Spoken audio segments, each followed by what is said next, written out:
Hey everybody, Gears here. And all those winds I was lamenting back in May and June, well, they're back. It's October. At least they're afternoon winds. It was pretty quiet today overall. And as today overall, I did a bit more than just this, but we'll just focus on this guy for a little bit. And I think this pretty much speaks to the state it's in pretty well.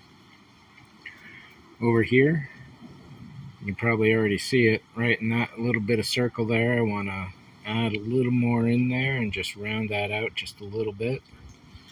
There are minor little divots and little dents that had happened, smoothing this out just a little better overall.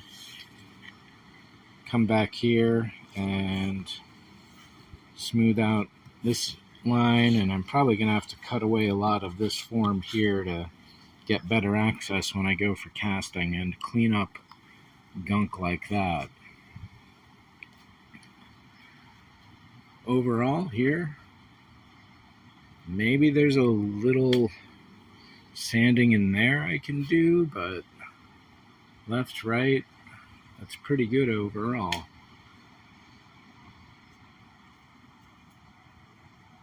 Over on this side, one of the things I was worried about was the scoop going on here, but I think it's fairly well matched. We'll see what this surface looks like all in here, but going over here, if we can get it roughly flattish, all that. Over here, this kind of has a nice gentle slope, but here it's got a bit of a bulge, so this area here probably needs to be sanded down just a bit.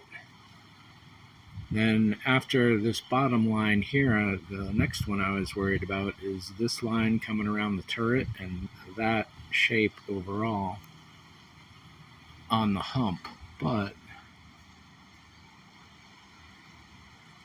that's really close.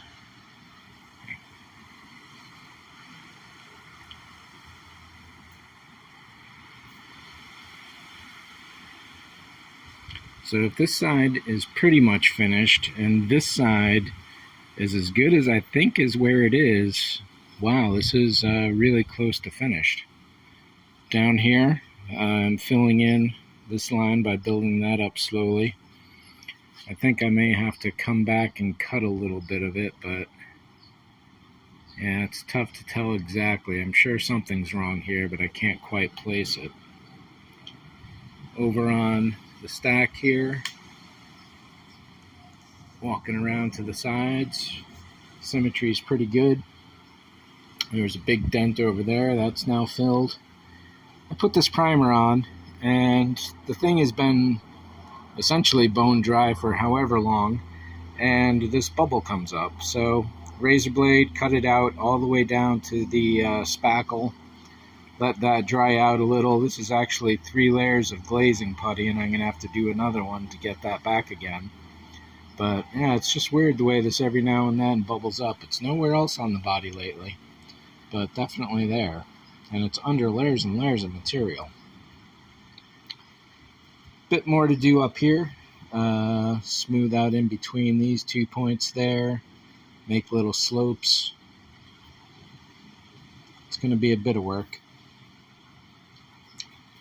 There's something that's bothering me about this overall, and I'm wondering if the turret itself is maybe ½ an inch too far this way, and it should have been a quarter, ½ an inch over to the right.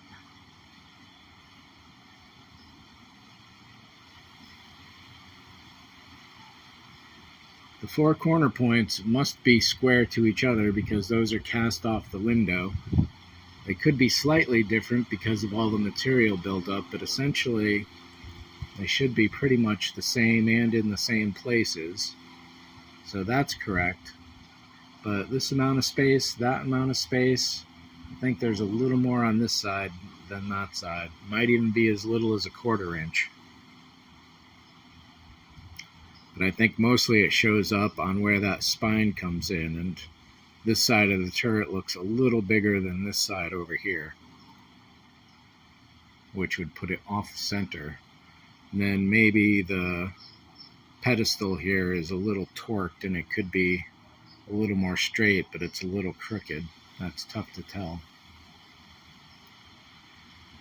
It should be parallel because it was all styrofoam sheets that were on there, and I never really cut away. So, but nevertheless, it's moving along nicely. Taking a little time and painting the difference between the form and the base definitely helps eyeball things a little better. Makes it look a lot cleaner, that's for sure. But it's not something I'm going to be doing every single time I paint.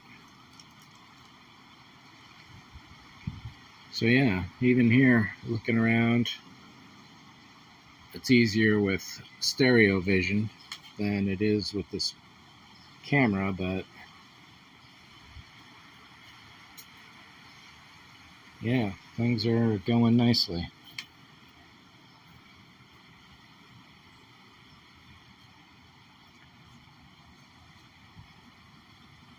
So that's it for this one. Thanks for watching. See ya.